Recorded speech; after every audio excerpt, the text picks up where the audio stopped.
जय माता दी। दुर्गा सप्तशती के अध्याय 9 का पाठ निशुंभ वध पर आधारित है। मैं अर्धनारीश्वर के श्री विग्रह की निरंतर शरण लेती हूँ। उनका वर्ण बंदूक, पुष्प और सुवर्ण के समान रक्तपीत मिश्रित है। वह अपनी भुजाओं में सुंदर अक्षमाला, पाश, अंकुश और वरद मुद्रा धारण करती हैं। अर्धचंद्र उसका आभूषण है तथा वह 3 नेत्रों से सुशोभित है। राजा ने कहा, भगवान, आपने रक्त बीज के वध से संबंध रखने वाला देवी चरित्र का यह अद्भुत महात्म्य मुझे बतलाया। अब रक्त बीज के मारे जाने पर अत्यंत क्रोध में भरे हुए शुंभ और निशुंभ ने जो कर्म किया उसी में सुनना चाहता हूँ। ऋषि कहते हैं, राजन, युद्ध में रक्त बीज तथा अन्य दैत्यों के मारे जाने पर शुंभ और निशुंभ के क्रोध की सीमा न रही। अपनी विशाल सेना इस प्रकार मारी जाती देख निशुंभ अमरस में भरकर देवी की ओर दौड़ा। उसके साथ असुरों की प्रधान सेना थी। उसके आगे पीछे तथा पार्श्व भाग में बड़े बड़े असुर थे जो क्रोध से ओट चपाते हुए देवी को मार डालने के लिए आए। महापराक्रमी शुंभ भी अपनी सेना के साथ मातृगणों से युद्ध करके क्रोधवश चंडिका को मारने के लिए आ पहुंचा। तब देवी के साथ शुंभ और निशुंभ का घोर संग्राम छिड़ गया। वे दोनों दैत्य मेघों की भांति बाणों की भयंकर वृष्टि कर रहे थे। उन दोनों के चलाए हुए बाणों को चंडिका ने अपने बाणों के समूह से तुरंत काट डाला और शस्त्र समूहों की वर्षा करके उन दोनों दैत्य पतियों के अंगों में भी चोट पहुंचाई। निशुंभ ने तीखी तलवार और चमकती ढाल लेकर देवी के श्रेष्ठ वाहन सिंह के मस्तक पर प्रहार किया। अपने वाहन को चोट पहुंचने पर देवी ने क्षुरप्र नामक बाण से निशुंभ की श्रेष्ठ तलवार तुरंत ही काट डाली और उसकी ढाल को भी, जिसमें 8 चांद जड़े हुए थे, खंड खंड कर दिया।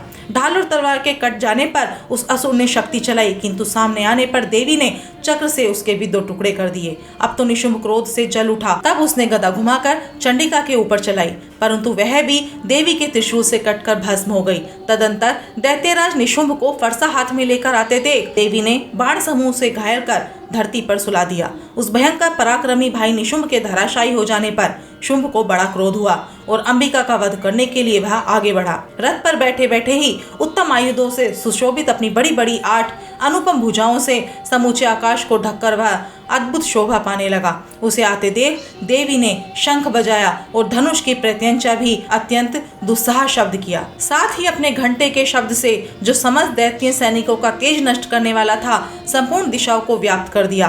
तदंतर सिंह ने भी अपनी दहाड़ से, जिसे सुनकर बड़े बड़े गजराजों का महान मद दूर हो जाता था, आकाश, पृथ्वी और 10 दिशाओं को गुंजा दिया। फिर काली ने आकाश में उछलकर अपने दोनों हाथों से पृथ्वी पर आघात किया। उससे ऐसा भयंकर शब्द हुआ जिससे पहले के सभी शब्द शांत हो गए।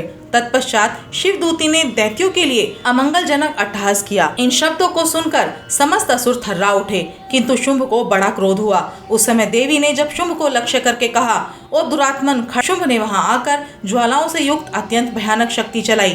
अग्नि में पर्वत के समान आती हुई शक्ति को देवी ने बड़े भारी लूक से दूर हटा दिया। उस समय शुंभ के सिंहनाद से तीनों लोग गूंज उठे। उसकी प्रतिध्वनि से वज्रपात के समान भयानक शब्द हुआ, जिसने अन्य सब शब्दों को जीत लिया। शुंभ के चलाए हुए बाणों के देवी ने और देवी के चलाए हुए बाणों के शुंभ ने अपने भयंकर बाणों द्वारा सैकड़ों और हजारों टुकड़े कर दिए।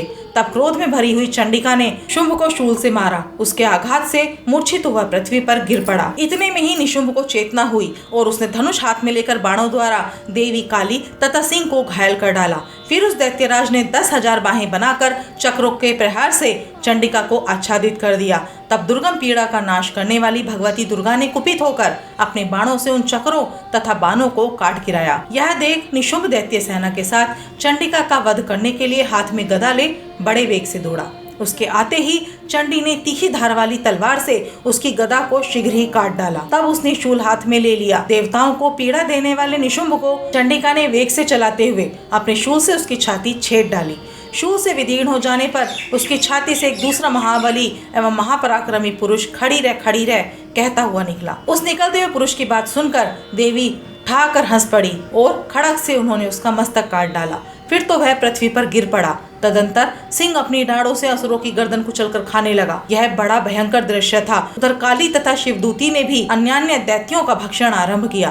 कुमारी की शक्ति से विदीर्ण होकर कितने ही माँ दैत्य नष्ट हो गए। ब्रह्माणी के मंत्रपूत जल से, इंद्री के हाथ से छूटे हुए वज्र से भी कितने ही प्राणों से हाथ धो बैठे। कुछ असुर नष्ट हो गए, कुछ उस महायुद्ध से भाग गए तथा कितने ही काली, शिवदूती तथा सिंह के ग्रास बन गए। इस प्रकार श्री मार्कंडेय पुराण में सार्वणिक मनवंतर की कथा के अंतर्गत देवी महात्म्य में निशुंभ वध नामक नवा अध्याय पूरा हुआ। अगर आप हमारे चैनल पर नए हैं तो कृपया चैनल को सब्सक्राइब करें। जय माता दी।